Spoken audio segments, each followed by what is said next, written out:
வந்து நம்ம cauliflower Manchurian எப்படி செய்ய போறோம்னு பார்க்க போறோம். வாங்க அதுக்கு என்னென்ன தேவைன்னு பார்ப்போம். இப்போ நான் ஒரு மீடியம் சைஸ் காலிஃப்ளவர் எடுத்து சுடுதண்ணியில் நல்லா கொதிக்க எடுத்து வச்சிருக்கோம். கார்ன்ஃப்ளவர் மாவு 2 ஸ்பூன், இதில் 2 ஸ்பூன் பச்சரிசி மாவு, 2 ஸ்பூன் மைதா மாவு எடுத்து வச்சிருக்கோம். பூண்டு எடுத்து வச்சிருக்கோம். அந்த கிண்ணத்தில் முட்டைக்கோஸ் எடுத்து வச்சிருக்கோம். குடமிளகா கொஞ்சம் கட் பண்ணி வச்சிருக்கோம். சிகப்பு மிளகாய், பச்சை மிளகாவும் போட்டு வச்சுருக்கோம். தக்காளி, கொஞ்சம் வெங்காயம் கட் பண்ணி வச்சுருக்கோம். தேவையான அளவு சால்ட்டு, மிளகு எடுத்து வச்சுருக்கோம். சோயா சாஸு, டொமேட்டோ சாஸ் கொஞ்சம் எடுத்து வச்சுருக்கோம். இப்போ நம்ம காலிஃப்ளவரில் வந்து நம்ம இந்த மாவு 3 மாவையும் போட்டு நல்லா மிக்ஸ் பண்ணிக்கலாம். அதுக்கு தேவையான அளவு சால்ட்டு போட்டுக்கலாம்.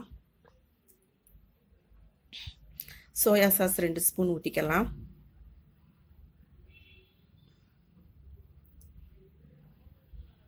இது கொஞ்சம் டிஃப்ரெண்டாக இருக்கும், பாருங்க.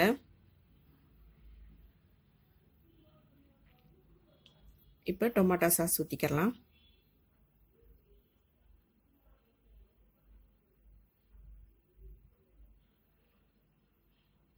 ஊற்றிட்டு எல்லாத்தையும் ஒன்று சொன்னாப்பில் மிக்ஸ் பண்ணிக்கலாம் கையால். கொஞ்சம் தண்ணி தெளித்து விட்டுக்கலாம். ரொம்ப தண்ணி இருக்கக்கூடாது, கொஞ்சம் ட்ரையாக தான் இது பண்ணணும்.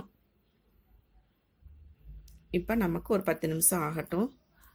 இப்போ கடாயில் எண்ணெயை ஊற்றி எண்ணெய் காஞ்சோடனே நம்ம அந்த காலிஃப்ளவரை நல்லா ஃப்ரையாகவே நம்ம வந்து ஃப்ரை பண்ணி எடுத்து வச்சுக்கலாம்.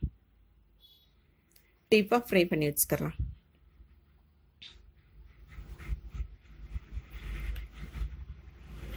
இப்போ நம்ம அந்த பக்கம் வந்துருச்சு, நம்ம மறுபக்கம் எடுத்து போடலாம். இப்போ நல்லா நமக்கு பொன்னிறமாக வந்துருச்சு. எடுத்து நம்ம சேவ் பண்ணி வச்சுக்கலாம்.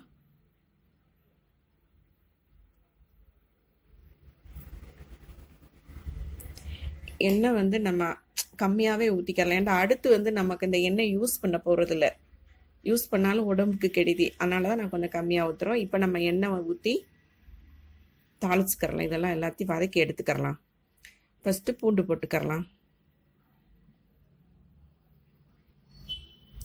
அதுக்கடுத்து வெங்காயம்,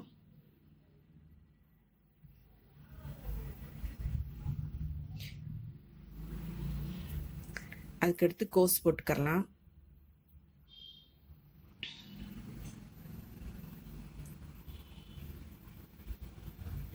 குடமிளகா அதையும் கட் பண்ணி வச்சுருக்கதையும் போட்டுக்கலாம்.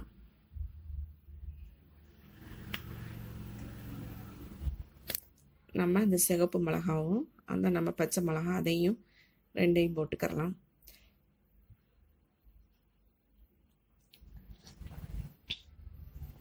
இப்போ தக்காளியை போட்டுக்கலாம். தக்காளி வந்து நம்ம அந்த விதை எதுவுமே இல்லாமல் நம்ம கட் பண்ணி வச்சுக்கிறணும்.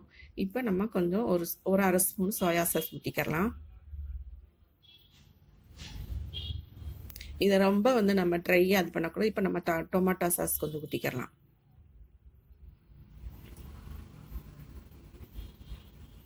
ஏன்னா இதுக்கு நம்ம வேறு எந்த மசாலா பொடியுமே நம்ம எதுவுமே போடலை. இதை வச்சு தான் நம்ம இப்போ இந்த காலிஃப்ளவர் மஞ்சூரியன் செய்கிறோம். இப்போ நம்ம அந்த வறுத்து பொரிச்சு எடுத்து வச்சுருக்க காலிஃப்ளவரை நம்ம போடுறோம். எல்லாம் ஒன்று சொன்னாப்புல அதில் வந்து நமக்கு அந்த எண்ணெய் அந்த காய் எல்லாம் ஒன்றா அந்த காலிஃப்ளவர் வந்து ட்ரை ஆகிற மாதிரி நல்லா இது பண்ணிக்கிறணும், எண்ணெயில் வதக்கிக்கிறணும். இப்போ சால்ட்டு கொஞ்சம் தேவையான அளவு போட்டுட்டு மிளகுத்தூள் மட்டும் போடுறோம். நம்ம மிளகுத்தூள் போட்டுக்கலாம்.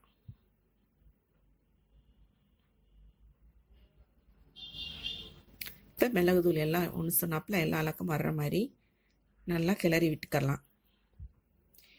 இப்போ கொஞ்சம் தக்காளி சாஸ், டொமேட்டோ சாஸ் கொஞ்சம் ஊற்றிக்கலாம். ஊற்றினா அந்த புளிப்புக்கு நல்லா இருக்கும் நமக்கு. போதும். இப்போ நமக்கு சுவையான மணமான காலிஃப்ளவர் மஞ்சூரியன் ரெடி ஆயிடுச்சு.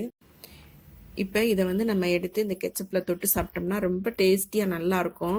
குட்டீஸ்கெல்லாம் விரும்பி சாப்பிடுவாங்க. இது வந்து கொஞ்சம் டிஃப்ரெண்ட்டானது. ஏன்னா நம்ம குடமிளகா, இந்த தக்காளி இதெல்லாம் போட்டு நம்ம கொஞ்சம் டிஃப்ரெண்ட்டாக செஞ்சுருக்கோம். இதை வந்து குழந்தைங்க பார்க்கையில் வந்து கலர்ஃபுல்லாக இருக்கறனால பிள்ளைகளும் நல்லா விரும்பி சாப்பிடுவாங்க. இதை நீங்கள் வீட்டில் ட்ரை பண்ணி பார்த்துட்டு எப்படி இருக்குன்னு கமெண்ட்டில் சொல்லுங்கள். இந்த வீடியோ உங்களுக்கு பிடிச்சிருந்தா லைக் பண்ணுங்கள், ஷேர் பண்ணுங்கள், கமெண்ட் பண்ணுங்கள், சப்ஸ்கிரைப் பண்ணுங்கள், பக்கத்தில் இருக்க பெல் பட்டனை கிளிக் பண்ணுங்கள்.